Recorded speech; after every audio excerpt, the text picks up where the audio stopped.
Let's talk about labels. I just made a video about how I like to wear grandma-styled clothes because this cardigan kind of reminded me of the clothes that I have for my grandma, because I like to shop in her closet for clothes that she's barely worn but doesn't want to wear anymore or don't fit her anymore, and she has some really great clothes.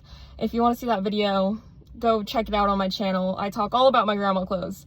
The point is I'm not afraid of being labeled as a grandma style dresser, and I think labels can be scary and they can be defining, but it's really about how you react to them. You can embrace it, and you can also realize that you are more than just a label, one small part of us. And we don't have to be afraid of labels. We just have to be careful in the way that we use them. We shouldn't confine someone to a box, but it does help to label things sometimes because it helps us recognize what we are seeing, and it helps us to define different things. It can be helpful. It's just not good when taken to the extreme. Just because I'm labeled as an academic doesn't mean that I don't make dumb mistakes sometimes. Maybe I fit into the academic stereotype somewhat. I like to read, I like to study, I manage my time well, but that's not all who I am.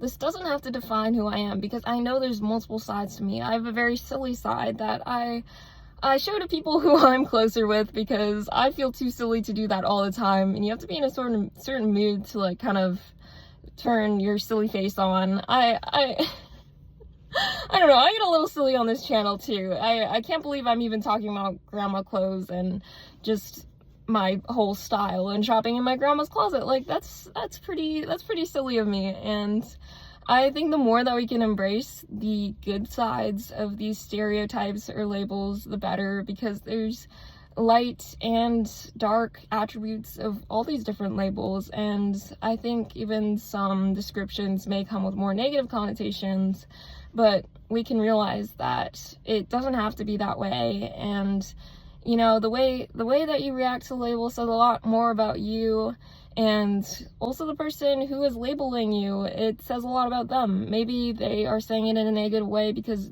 they don't want to be that way, or they're afraid to be that way, but deep down they feel like they want to be that way. You know, people who make fun of people who are more academic, they might be longing to feel more that way.